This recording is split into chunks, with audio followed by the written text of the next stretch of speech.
कहते हैं your destiny decide by your attitude not your talent.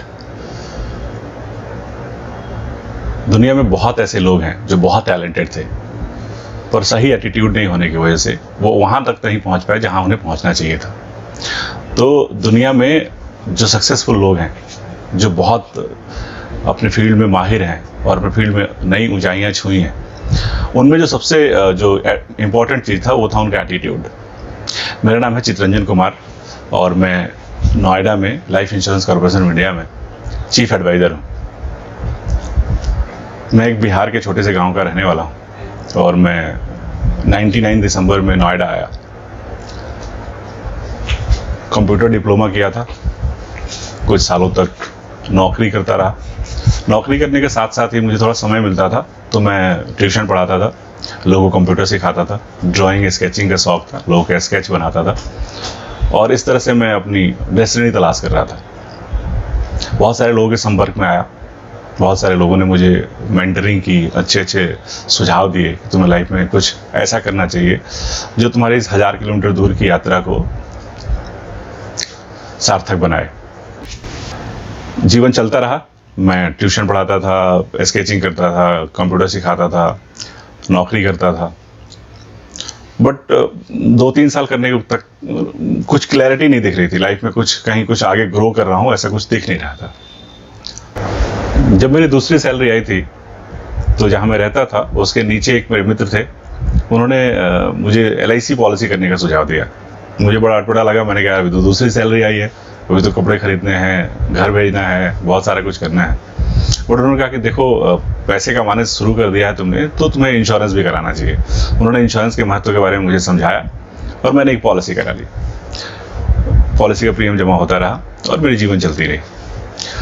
2-3 साल तक नौकरी के साथ साथ पार्ट टाइम ट्यूशन पढ़ाना, लोगों को कंप्यूटर सिखाना, ड्राइंग स्केचिंग करते करते जीवन ठीक ठाक चल रहा था, बट कुछ एक्स्ट्रा ऑर्डिनरी जैसा कुछ नहीं हो रहा था।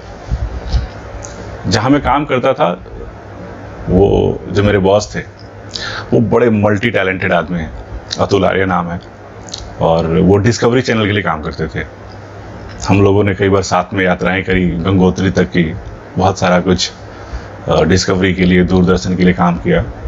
ठीक था, मतलब it was quite going well.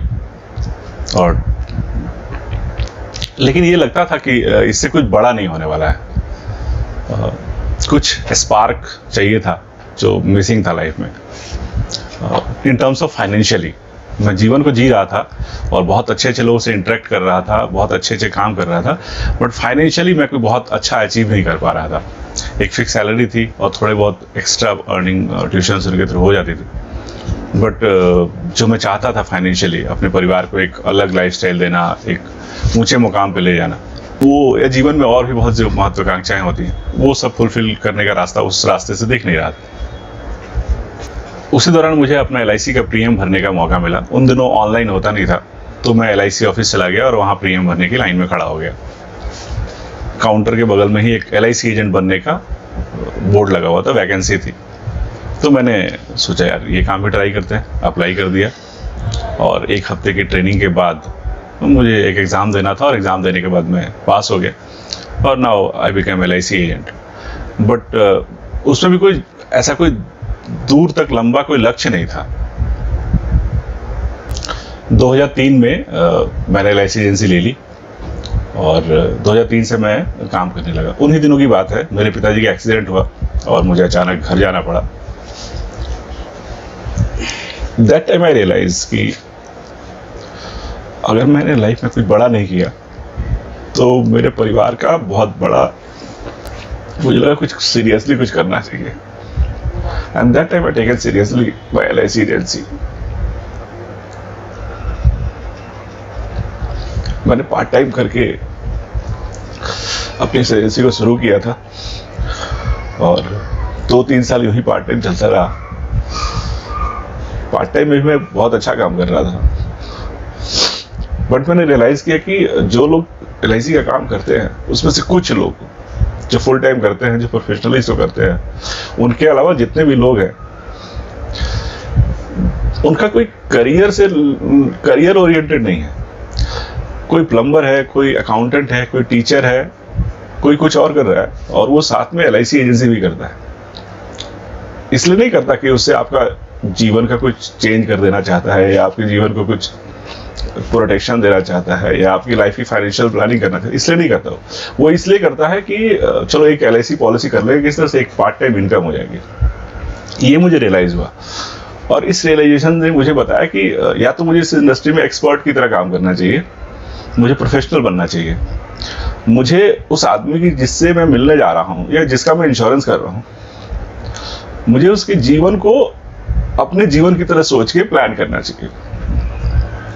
So part time LIC agent के पास इतना टाइम नहीं होता कि वो इतनी रिसर्च करे, इतनी पढ़ाई करे, और इतनी आपके पैसे को अपना पैसा समझ के उतना एक्सप्लोर करे चीजों को। तो मुझे अब समय आड़े आ रहा था, तो मैंने सोचा कि मैं नौकरी क्विट करता हूँ और इस काम को फुल टाइम करूंगा। मैंने अपने पिताजी को बताया, उन्होंने कहा नहीं, ये काम उतना अच्छा नहीं है कि तुम एक सॉफ्टवेयर कंपनी की नौकरी छोड़ के और फुल टाइम इसको अपना एक करियर बनाओ। मैंने कहा नहीं, मुझे लगता है मैं कर सकता हूँ, स्किल तो है ही मेरे पास कंप्यूटर की, अगर मैं नहीं कामयाब हो सका तो वापस मैं नौकरी कर लूंगा। मेरे अंदर थी एक इग्नाइट थी कि मुझे कुछ करना है, मतलब इंश्योरेंस इंडस्ट्री में कुछ करना है, क्योंकि यहाँ पे लोग उतने प्रोफेशनल नहीं है। तो एक्चुअली ये प्रोफेशन वैसे भी इंटेलेक्चुअल द्वारा थोड़ा इग्नोर किया हुआ प्रोफेशन है। आप सोचिए, एक आदमी इस शहर में बड़ी मुश्किल से पैसे कमाता है, उससे भी बड़ी मुश्किल से वो पैसे बचाता है, और वो एक ऐसे आदमी को दे देता है जो उसमें एक्सपर्ट नहीं है। तो मुझे लगा कि इसमें कुछ वैक्यूम तो है, मतलब कहीं वो खाली जगह है जिसको भरा जा सकता है। और जिस शहर में रहता था, नोएडा शहर या रहता हूँ, ये शहर बहुत पैसे वालों का है, यहाँ बहुत धनाढ़ लोग हैं। तो उनको अगर सही आदमी गाइड करे सही तरीके से, तो यहाँ अच्छा काम किया जा सकता है। LIC पॉलिसी को लोग तब भी, और मुझे लगता है कि अभी पीछे 2000 कोरोना से पहले तक, इंश्योरेंस पॉलिसी को लोग सिर्फ एक पॉलिसी की तरह लेते हैं, मतलब उसको कोई एक सॉल्यूशन के रूप में कोई नहीं लेता। कोई LIC एजेंट घर आ गया है और या कोई इंश्योरेंस एजेंट उनके पीछे पड़ा हुआ है, इसलिए वो एक पॉलिसी ले लेते हैं, दैट्स इट। इससे ज्यादा टैक्स सेविंग उनको करना होता है, इसलिए वो पॉलिसी ले लेते हैं। तो मैंने कहा इससे आगे हटके इसको एक फाइनेंशियल, जबकि इंश्योरेंस फाइनेंशियल प्लानिंग का एक बहुत बड़ा हिस्सा है। अगर हम फाइनेंशियल ट्रायंगल को देखेंगे तो सबसे जो बेसिक, जो प्रिलिमिनरी रिक्वायरमेंट होती है, वो होती है इंश्योरेंस कवरेज। किसी भी प्लान को एग्जीक्यूट करते हुए उसके रिस्क को पहले असेस किया जाता है। तो ये सब मैंने समझा, पढ़ा, और मैंने 2-3 साल लगातार इसी की पढ़ाई करी। फुल टाइम नौकरी छोड़ा, फुल टाइम इस प्रोफेशन में आया। हालांकि मेरे पिताजी की आपत्ति के बावजूद मैं इस इंडस्ट्री में आया था। तो वो मुझे समझाने गांव से दिल्ली तक आए। मैं उनको ऑफिस ले गया, अपने डेवलपमेंट ऑफिसर से मिलवाया, अपने ऑफिस के ब्रांच मैनेजर से मिलवाया, वहाँ लगे मेरे पोस्टर्स, मेरे फोटो, मेरा रैंकिंग, ये सब दिखाया। उनको अच्छा लगा देख के, बट वो उससे कुछ खास प्रभावित नहीं हुए। उनको, उनके मन में जो छवि थी LIC एजेंट की, वो गांव में जो LIC एजेंट्स की उन्होंने देखी होगी, तो उन्होंने कहा कि यार ये भीख मांगने का काम है, ये तुम मत करो, तुम्हारी शादी नहीं हुई है अभी। कोई शादी नहीं करेगा LIC एजेंट से। वो उनका कहने का अभिप्राय ये था कि एक इरेगुलर इनकम, इरेगुलर कोई अनसर्टन फ्यूचर वाले आदमी के साथ कोई क्यों अपनी बेटी की शादी करेगा। तो थोड़ा सा उनमें, मतलब वो मुझे समझाना चाहते थे, समझा भी दिया उन्होंने, बट फिर भी मैंने उनके सलाह को दरकिनार करते हुए मुझे लगा कि इसमें कुछ है, तो मैंने इसको प्रोफेशन चुना। तो जब मैंने प्रोफेशन चुना, उसका 2-3 साल तक लगातार मैंने इसी की पढ़ाइयाँ करी, इंश्योरेंस, फाइनेंस। उसमें बहुत योगदान था हमारे एक श्री मुकेश जोशी जी, IOE इंस्टीट्यूट है, उसमें मैंने बहुत सारी क्लासेस ली। उसके अलावा MDI गुड़गांव और बहुत सारे ट्रेनिंग इंस्टीट्यूट्स में श्री पंजाब सिंह जी, महबूब चिरानिया, कासिम रजा, ऐसे बहुत सारे ट्रेनर, राजेश टैगोर, ऐसे बहुत सारे ट्रेनर लोगों के साथ मैंने समय बिताया, और उनका फाइनेंशियल प्लानिंग से रिगार्डिंग और इंश्योरेंस इन्वेस्टमेंट के बारे में अपनी नॉलेज को बढ़ाने की कोशिश की। 2005 से ये सिलसिला 2008 तक चला, और 2008 तक आते आते मैं अपने ब्रांच में ठीक ठाक काम करने के रूप में जाना जाता था। मैं अपने ब्रांच का लीडिंग एजेंट था। हमारे ब्रांच में तब लगभग 400-500 एजेंट हुआ करते थे। हालांकि एजेंट तो बहुत थे, लेकिन जो इनफोर्स एजेंट थे वो लगभग 400-500 के आसपास थे, और उन 400-500 में मेरा दूसरा, तीसरा, चौथा रैंक हुआ करता था।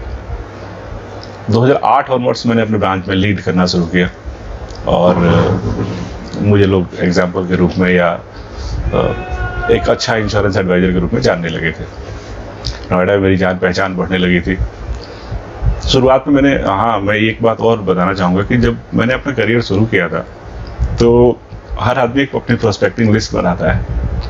मैंने भी लिस्ट बनाई थी, और जिन लोगों के भरोसे मैंने ये काम शुरू किया था आपके साथ भी हुआ होगा कि सबसे पहले वही किनारा करते हैं, तो then you have to be professional. तो आपको वो एक्चुअली आपके लिए झटका नहीं होता है, मुझे लगता है वो आपका एक स्टेपिंग स्टोन है। उससे आपको समझ में आया था कि पोलाइटली काम नहीं चलेगा, मतलब आपको रिलेशन के बेस पे काम नहीं करना है, आपको अपने स्किल के बेस पे काम करना है। Then you have to enhance your skill. देखिए, मुझे लगता है जीवन में दो चीजें बहुत इंपॉर्टेंट होती हैं, एक विल और एक स्किल। आपको कुछ चीज करनी है, ये आपका विल है, उसको पाने की चाहत, उसको हासिल करने का जुनून, और दूसरी है स्किल, उसको करने के लिए जो जरूरी आपको नॉलेज चाहिए, जो स्किल चाहिए वो। तो अगर आपका विल होना तो आप स्किल को डेवलप कर सकते हैं, पर अगर सिर्फ स्किल हो और विल ना हो तो आप नहीं कर सकते। आप बहुत अच्छा तैरना जानते हैं और आप इंग्लिश चैनल को पार करना चाहते हैं तो आप कर सकते हैं। आप सिर्फ तैरना जानते हैं और पार नहीं करना चाहते तो कभी नहीं कर पाइएगा। लेकिन अगर आप इंग्लिश चैनल को पार करना चाहते हैं और तैरना नहीं भी जानते तो हो सकता है एक दिन आप पार कर लीजिएगा, क्योंकि उसके लिए सबसे जरूरी चीज़ है तैरना सीखना। तो आप तैरना सीखिएगा, और उसको आपका वजह होनी चाहिए चीज को अचीव करने के लिए, कहीं पहुंचने के लिए आपको एक सॉलिड वजह होनी चाहिए, और वो वजह था मेरा परिवार। कि 2003 से जब मैंने काम शुरू किया था, उसके 2-4 महीने में ही मैंने जब इस काम को स्टडी किया था, तब मैंने एक चीज नोटिस कर ली थी कि आप किसी के घर जाके पॉलिसी नहीं बेचना है। मतलब किसी को जाके कहिए कि आप पॉलिसी करा लो, वो शायद अगर आपका बहुत नजदीकी हुआ तो करा लेगा, लेकिन इससे आप एक करियर नहीं बना सकते हैं। तो मैं क्या करता था कि मैं किसी के घर जाने से पहले उसके इंफॉर्मेशन जुटाता था, जैसे वो क्या करता है, उसके परिवार का क्या स्टेटस है, उसके कितने बच्चे हैं, उसके घर में आय कितनी है, कितनी अर्निंग सोर्स है, और वो उसकी इनकम कितनी इंपॉर्टेंट है, उसके लाइफ के क्या क्या गोल्स हो सकते हैं पॉसिबली। जैसे बच्चे छोटे हैं तो उनकी पढ़ाई हो सकती है, उनकी शादी हो सकती है, वो अगर प्राइवेट नौकरी में है तो उसका रिटायरमेंट हो सकता है। ऐसे क्या क्या पॉसिबल गोल्स हैं, उसकी लाइफ में क्या क्या रिस्क है। अगर वो प्राइवेट नौकरी करता है तो उसकी अनसर्टेन इनकम होगी, नौकरी अनसर्टेन होगी। अगर वो गवर्नमेंट एम्प्लॉय है तो उसकी लिमिटेड इनकम होगी। तो ये सारे फैक्ट्स में जुटाता था पहले, और एक प्रॉपर फाइनेंशियल प्लान बना के उसको लेके जाता था। मैं उसको बताता था कि देखिए ये मैंने समझा है आपके बारे में, आप मुझे और कुछ इनपुट दीजिए। तो और अगर मैं आपकी जगह होता तो ये स्टेप उठाता जिससे मेरा फाइनेंशियली मेरा लाइफ को मैं फाइनेंशियली सिक्योर कर सकता हूँ। तो उनको अच्छा लगता था, क्योंकि इतना होमवर्क करके कोई जाता नहीं था। तभी मुझे रियलाइज हुआ था कि मैं इस काम में अच्छा कर सकता हूँ, और तभी मैंने ये स्टेप भी उठाया था कि मैं इस काम को फुल टाइम करूँ। खैर, तो 2008 में मैं जेडएम क्लब मेंबर बना। मेरी एंट्री जोड़ल मैरिज क्लब से हुई थी, क्योंकि मैं ठीक ठाक काम करने लगा था। उसके 1 या 2 साल बाद मैं चेयरमैन क्लब मेंबर हो गया, और उसी साल 2008 में मैंने पहली बार MDRT क्वालिफाई किया था। मुझे लगा ये MDRT मुझे बताएगा ऑफिस में कि MDRT क्वालिफाई हुआ है। तो मेरे साथ मेरे ब्रांच के 2 लोगों ने और किया था। तो उसके बाद जब हम लोग MDRT के बारे में जाना हमने, तो इनकम अच्छी हुई थी, MDRT क्वालिफिकेशन का दर्जा मिल गया था। लगा यार बहुत अच्छा हो रहा है इंश्योरेंस इंडस्ट्री में। लेकिन वो एक दौर था जब उस साल बिजनेस खूब अच्छा हुआ था। अगले साल बहुत कम लोगों ने MDRT क्वालिफाई किया। 30 अक्टूबर तक आते आते हमारे ब्रांच में MDRT की कोई सुगबुगाहट नहीं थी, और वो 1 जनवरी से 31 दिसंबर तक का टाइम होता है MDRT क्वालिफाई करने का। 2 महीने रह गए थे, नवंबर दिसंबर। मुझे बताया गया कि आपके MDRT में इतना बाकी है, और वो काफ़ी अच्छा खासा टारगेट बाकी था। मैंने कहा एक बार कहीं मैंने सुना था, आई थिंक श्री पंजाब सिंह जी ने एक ट्रेनिंग में कहा था, once MDRT is life time MDRT। तो मैंने कहा MDRT हो गए एक बार तो हर साल होना चाहिए। तो मैंने उसको सीरियसली लिया, और अगले साल भी उस 2 महीने में बाकी बचे हुए टारगेट्स को पूरा करके MDRT क्वालिफाई किया। और अच्छी बात यह है कि तब से लेकर आज तक हर साल मैंने MDRT क्वालिफाई किया है। 2022 में 16वां साल लगातार मैंने MDRT क्वालिफाई किया। पहले MDRT 31 दिसंबर को होता था, फिर नवंबर में होने लगा, अक्टूबर में होने लगा। मतलब उसी टारगेट को मैंने सोचा कि उस टारगेट को कम से कम समय में कैसे किया जाए। आपको बता के बहुत अच्छा लग रहा है कि 2022 में मैंने इस टारगेट को सिर्फ 1 महीने में क्वालिफाई किया, जो कि एक, देखिए, MDRT करना ही इंश्योरेंस एजेंट का एक बहुत बड़ा ड्रीम कम ट्रू होता है कि मतलब अपने करियर में कम से कम एक बार MDRT तो क्वालिफाई करे, और वो मैंने लगातार 16 सालों से किया है। 2008 से मैं MDRT कर रहा था, और MDRT वालों ने एक क्राइटेरिया बनाया है कि जो उनकी मिनिमम क्राइटेरिया को पूरा करता है वो MDRT कहलाता है। उसी टाइम फ्रेम में, मतलब साल के 12 महीने में 1 जनवरी से लेकर 31 दिसंबर के बीच में जो आदमी जो इंश्योरेंस एजेंट उस टारगेट का 3 गुना बिजनेस करता है, वो COT कहलाता है, कोर्ट ऑफ द टेबल। और उसी टाइम फ्रेम में अगर वो MDRT के 6 टाइम बिजनेस को करे तो वो टॉप ऑफ द टेबल कहलाता है, TOT। तो हर इंश्योरेंस एजेंट का ड्रीम पहले तो यही होता है कि पहले MDRT क्वालिफाई करे। जब MDRT क्वालिफाई होने लगता है तो वो चाहता है कि COT करे और फिर TOT करे। 2017 में मैंने COT क्वालिफाई किया, मतलब एक ही साल में 3 MDRT का लक्ष्य पूरा किया। उसके बाद से ऑलमोस्ट हर साल मैं COT कर रहा हूँ। टारगेट है, पिछले 1-2 सालों से मैं कोशिश कर रहा हूँ, बहुत नज़दीक आके छूट जाता है TOT करने का। उम्मीद है आप सबका प्यार रहा तो TOT तक भी पहुँचेंगे और जल्द ही पहुँचेंगे। जब मैं जोनल मैनेजर क्लब मेंबर बना तो हम लोग को कॉन्फ्रेंस के लिए आई थिंक बैंगलोर जाना था। मैं अपने कुछ दोस्तों के साथ बैंगलोर गया। वहाँ LIC के, मतलब जो एक बहुत बड़ा तबका होता है, जो ऊपर का मैनेजमेंट और LIC जोनल मैनेजर या चेयरमैन क्लब मेंबर के लोग और MDRT क्वालिफाइड लोग, वहाँ लोगों से मिलने का मौका मिला और बहुत एक्सपीरियंस शेयर हुए। तब मैंने जाना कि हम इंडस्ट्री में बहुत कुछ नहीं कर रहे हैं, बहुत बड़ा नहीं कर रहे हैं, इससे बहुत ज़्यादा बड़ा किया जा सकता है। मतलब एक आदमी कितना इंश्योरेंस ले सकता है ये इंश्योरेंस एजेंट नहीं तय कर सकता है, ये वो आदमी तय कर सकता है, बस उसे रियलाइज कराने की ज़रूरत है। तो अगर आप इस इंडस्ट्री में बने रहे और अपने स्किल को डेवलप करते रहे, आप नॉलेज गेन करते रहे, आप अपने फाइनेंशियल अपडेट्स के साथ मतलब नॉलेज को अपग्रेड करते रहे, तो आपकी लॉटरी कभी भी लग सकती है। मतलब किसी भी दिन कोई अच्छा इंश्योरेंस प्रोस्पेक्ट, जिसको आप प्रोस्पेक्ट मान के बैठे हैं और जिसको जो आपकी लिस्ट में है, वो आपके शायद एक ही प्रपोजल से आपका MDRT, COT, TOT हो सकता है। डिपेंड करता है कि आप सही नॉलेज के साथ सही व्यक्ति के सामने बैठे हो। तो ये इंडस्ट्री बहुत कमाल की है और बहुत बड़े बड़े मुकाम हासिल किए जा सकते हैं इस इंडस्ट्री में। मैं अपने शुरुआती दिनों में स्ट्रेटेजी की बात करूं तो मैं फाइनेंशियल प्लानिंग को ही लेके काम करता हूं। मैंने कभी इंश्योरेंस को एक प्रोडक्ट इंश्योरेंस सेल करने के हिसाब से कभी किसी के पास नहीं गया। मैं जाता हूं उसकी फुल प्रूफ प्लानिंग की बात करता हूं, उसके लाइफ में क्या रिस्क है, क्या उसके गोल्स है, क्या उसके रिसोर्सेज है, उसके पास क्या है, कितना धन है, कितना वो कमाता है और वो क्या क्या हासिल करना चाहता है और उसको वो किस टूल के थ्रू अचीव कर सकता है। देखिए, अगर पैसे हैं आपके पास तो बहुत रास्ते हैं। कोई आदमी FD करता है, कोई प्रॉपर्टी खरीदता है, कोई गोल्ड में इन्वेस्ट करता है, कोई स्टॉक मार्केट में डालता है, कोई म्यूचुअल फंड करता है, कोई LIC पॉलिसी लेता है, कोई प्राइवेट कंपनी की पॉलिसी लेता है, कोई कमेटियां चलाता है, कोई वैसे लोन वोन पे बिजनेस करता है। तो हर आदमी को पैसे को लेकर अलग अलग अपनी रणनीति होती है, अपनी समझ होती है, लेकिन जरूरी नहीं कि वो उसके गोल से मैच करती हो या उसके गोल तक वो पहुंचा ही दे। तो इसीलिए हर आदमी अगर एक ग्रुप के 4 लोग हैं और चारों की इनकम बराबर है, लेकिन आप देखिएगा चारों का बुढ़ापा अलग अलग होगा। ये डिपेंड करता है कि उन्होंने पैसे के साथ क्या क्या किया।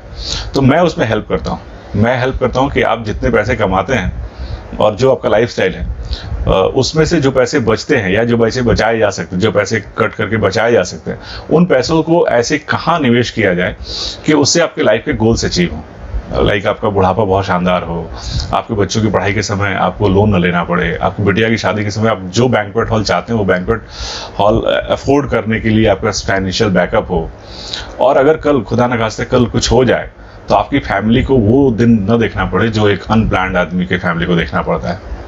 मतलब कहते हैं कि एक विडो का दर्द अगर हर औरत समझ लेना तो कोई इंश्योरेंस एजेंट किसी घर से खाली हाथ ना आए। लोग जाते हैं और पत्नियां अक्सर कहती हैं नहीं अभी वो साहब है नहीं और आप तो पीछे ही पड़ गए हैं, हमें नहीं कराना है LIC। लेकिन अगर उसे किसी विडो से अगर वो मिल ले और उसको समझ ले उसके दर्द को, तो वो शायद किसी इंश्योरेंस एजेंट को ना नहीं बोलेगी। और पति के बारे में कहा जाता है कि जो पत्नी से करे प्यार वो LIC से कैसे करे इनकार। मैंने बहुत सारे डेथ क्लेम दिलवाए हैं, मेरे क्लाइंटों के कम, मैंने दूसरे क्लाइंट के। पहले मैं LIC ऑफिस में जब भी जाता था और वहाँ क्लेम डिपार्टमेंट में जितने लोगों को मैं देखता था, कुछ लोग जो कई बार आते थे, पता है मैंने महसूस किया कि लोग बहुत पीड़ित होते हैं, उनको एक हेल्पिंग हैंड की ज़रूरत होती है। और उन्होंने कहीं से बीमा करा लिया, किसी से करा लिया, अब वो एजेंट नहीं रहा या प्रॉपर पेपर वर्क नहीं हो पा रहा है जिस वजह से उनका क्लेम नहीं मिल पा रहा है। तो मैंने लोगों की वहाँ हेल्प करनी शुरू करी। और लोग नॉर्मली अमूमन क्लाइंट ढूंढते हैं कस्टमर प्रीमियम पॉइंट पे या किसी प्रॉस्पर जगह पे। मैं वहाँ खड़ा होना शुरू किया जहाँ से लोगों को क्लेम में दिक्कत आती थी। तो मैं क्लेम फॉर्म भरने में एक्सपर्ट हो गया था। 7-8 पन्ने का जो क्लेम फॉर्म होता है अलग अलग तरीके का, वो सब मैं धड़ाधड़ 15 से 20 मिनट में कंप्लीट करा के और सबमिट कराता था और कोशिश करता था कि इनको जल्दी से जल्दी पैसा मिल जाए। और उसने मुझे बहुत हेल्प किया, उससे मुझे बहुत रेफरेंसेस मिले। जब किसी को पैसा मिल जाता है ना तो वो LIC का ब्रांड एम्बेसडर हो जाता है, और मेरा भी। तो उससे मुझे बहुत फ़ायदा मिला। मेरे इंश्योरेंस एजेंट साथियों से मेरा अपील है या उनके लिए मेरा एक मैसेज है कि आप इस बड़े नोबेल प्रोफेशन में हैं और इस प्रोफेशन के थ्रू आप अपने क्लाइंट का, अपने जानने वालों का और अपने परिवार का बहुत भला कर सकते हैं। देखिए, अपने परिवार का भला तो खैर सबसे बाद में आता है। अपने क्लाइंट का भला कीजिएगा, उसके लिए प्रॉस्पेरिटी के साधन जुड़ाइएगा, उसको ऐसी एडवाइस दीजिएगा जिससे वो प्रॉस्पर हो सके, उसके पास खूब धन धान्य पैसा हो, और एक अच्छी प्लानिंग कीजिएगा। कोई भी मरने की बात नहीं सुनना चाहता है, तो मरने के अलावा भी बहुत सारे उसके लाइफ में गोल्स हैं। उसके बच्चों की एजुकेशन, बिटिया की शादी, अपना रिटायरमेंट, ये 3 सबसे प्राइम गोल हैं। उसके बाद घर का होम लोन रीपे करना, गाड़ी खरीदना, हॉलिडे पे जाना, ऐसे बहुत सारे गोल्स हो सकते हैं जिसको लाइफ इंश्योरेंस के थ्रू इंश्योर किया जा सकता है और एक सिक्योर्ड वे में प्लान किया जा सकता है। आजकल हर आदमी, देखिए, इंश्योरेंस के महत्व को तो कोई नकारता नहीं है। वो भले ये हो सकता है कि वो एंडोमेंट लेना चाहे या टर्म इंश्योरेंस लेना चाहे या मनी बैक पॉलिसी लेना चाहे या यूनिक पॉलिसी लेना चाहे, वो इंश्योरेंस को डिनाई तो कर ही नहीं सकता। मतलब मुझे कुछ हो जाए और मेरी फैमिली को कोई आके पैसा दे जाए, ये सिर्फ इंश्योरेंस कंपनी करती है और कोई नहीं करता है। मतलब मैं नहीं रहूं और मेरे घर वालों को 1 करोड़ रुपया या 50 लाख को दे जाए, इंश्योरेंस के अलावा कोई कर ही नहीं सकता। ठीक है, कोई दुनिया में ऐसा नहीं है जिसको मैं 1 लाख रुपया या 50,000 रुपये दे दूं और मेरे नहीं रहने पे मेरे घर वालों को 20 लाख, 50 लाख, 1 करोड़ रुपया दे जाए। ये सिर्फ इंश्योरेंस करता है। सो इंश्योरेंस का कोई रिप्लेसमेंट है नहीं, बस आपको सही उसके गोल के साथ मैच करते हुए आपकी प्लानिंग करनी है। तो आप जिस काम में हैं बहुत नोबेल काम है, आप इसको नोबेल तरीके से ही कीजिए। आप किसी क्लाइंट को अपना क्लाइंट या ऐसा मत समझिए कि वो आपके लिए आज no one can fool person twice. ठीक है, कहते हैं कि एक आदमी किसी को दूसरे को बेवकूफ नहीं बना सकता। अगर बेवकूफ बना भी सकता है तो शायद एक बार बना सकता है। So you can't make fool all the man all the times. So आप अच्छा कीजिएगा ना, उसके बारे में सोचिएगा तो हो सकता है आज आपको लाभ कम हो, लेकिन वो रेकरिंग लाभ होगा। आज कम होगा, कल हो सकता है वो कुछ ऐसा प्रोडक्ट ले जिससे आप में थोड़ा लाभ ज़्यादा हो, लेकिन अगर वो क्लाइंट आपके साथ बना हुआ है और उसकी आप प्रॉस्पेरिटी की बात कर रहे हैं, उसके भले की बात कर रहे हैं, तो वो आपके साथ इंटैक्ट रहेगा, लंबे समय तक रहेगा। तो client retention is more important than new client acquisition.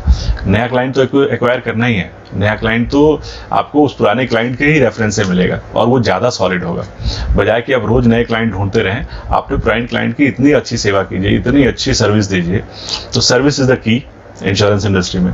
दूसरा, आपकी जो नॉलेज है उसके थ्रू जो आप होमवर्क करते हैं, जो अपने इंश्योरेंस एजेंट को जो सर्विसेज देते हैं और जो सजेशंस देते हैं, जिसके थ्रू वो एक वेल्थ क्रिएशन कर पाता है, अपना अच्छा रिटायरमेंट प्लान कर पाता है, वो बहुत इंपॉर्टेंट है। आपकी इस जर्नी में बहुत ऐसा टाइम आता है जब आपको फेलियर का सामना करना पड़ता है। तो मैं भी बताता हूँ, मेरे साथ भी ऐसा हुआ। बहुत बड़ा ऐसा हुआ कि मैं बहुत अच्छा प्रपोजल बना के लेके गया और सामने वाले ने मना कर दिया। बहुत बार ऐसा हुआ कि मैं एक ही दिन में 3-3, 4-4, 5-5 लोगों से मिला और मुझे सबसे ना सुनना पड़ा। बहुत बार ऐसा हुआ कि लोग ही नहीं मिल रहे, जिसको फ़ोन करता हूँ फ़ोन नहीं उठा रहा है और मैं परेशान हूँ। मेरे टारगेट्स, मैं चाहता हूँ कि मेरे टारगेट्स समय पे पूरे हो जाएं और कोई फ़ोन नहीं उठा रहा है, कोई मिल रहा है तो हाँ नहीं बोल रहा है। तो वो एक पैच आता है।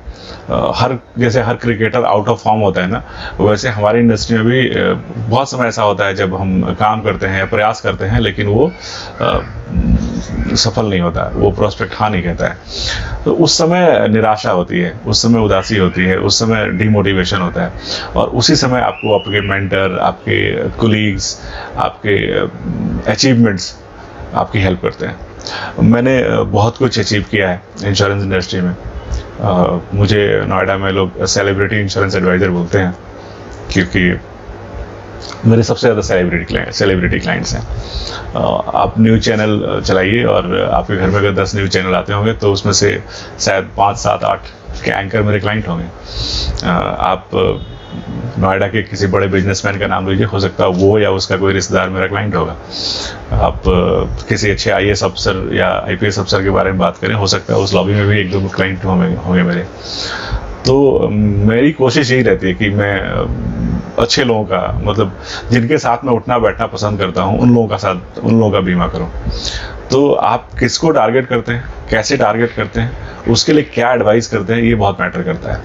आप एक कंपनी में गए और उसके सिक्योरिटी गार्ड को भी पॉलिसी समझा सकते हैं, उसके फाइनेंस में जो अकाउंट्स में जो लड़का है उसको भी पॉलिसी समझा सकते हैं, उसके जो फाइनेंस का जो हेड है उनको भी पॉलिसी समझा सकते हैं, और उनके मालिक को भी पॉलिसी समझा सकते हैं। So why not you choose the best.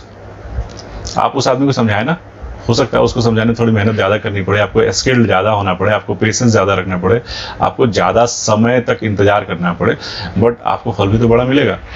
सो आप थोड़ा बड़ा सोचिए, ऊपर से नीचे, नीचे से ऊपर जाने की बजाय ऊपर से नीचे आइए। मतलब किसी मालिक को, किसी कंपनी के मालिक से मिलिए, उनको इंश्योरेंस समझाइए। मैं एक घटना बताता हूँ आपको। बहुत पहले की बात है, मैंने एक कंपनी में मेरे एक अकाउंटेंट थे जो मेरे मित्र थे। मैं उनको अक्सर बोलता था कि यार अपने बॉस से मेरी मीटिंग करवा दीजिए, और वो कहते थे ठीक है मैं करा दूंगा, लेकिन मेरे बॉस बहुत बिजी रहते हैं, तो जब कभी समय मिलेगा मैं कराऊंगा। 2, 3, 4 साल तक ऐसे मैं उनके पीछे पड़ा रहा। तो एक दिन फाइनली उन्होंने मुझे कहा कि आ जाओ, मैं तुम्हें बॉस से मिलवाता हूँ। और उन्होंने बॉस को मेरे बारे में बताया और मैं चला गया उनके केबिन में। जब मैं उनके केबिन में गया तो उन्होंने पूछा कि क्या करते हो। मैंने कहा सर मैं इंश्योरेंस और इन्वेस्टमेंट का काम देखता हूँ और मैं फाइनेंशियल प्लानिंग के लिए आपसे मिलना चाहता हूँ। तो उसने छूटते ही पूछा उन्होंने कि कैसे आए हो। मैंने कहा सर बाइक से। तो कह रहा पहले अपनी फाइनेंशियल प्लानिंग करो। मुझे वो बात तुरंत समझ नहीं आई, लेकिन फिर मुझे लगा कि बात तो उन्होंने बिल्कुल जेन्युइन करी है। एक मोटरसाइकिल पे चलने वाला आदमी एक BMW चलाने वाले आदमी को क्या एडवाइस देगा। मैंने सोचा कि यार बात सही है, बात में दम है। तो आप जिस लेवल पे होते हैं ना, उस लेवल के लोगों को आसानी से समझा सकते हैं। आपके लेवल से ऊपर वाले लोगों को समझाने के लिए आपको अपना लेवल अप करना पड़ता है।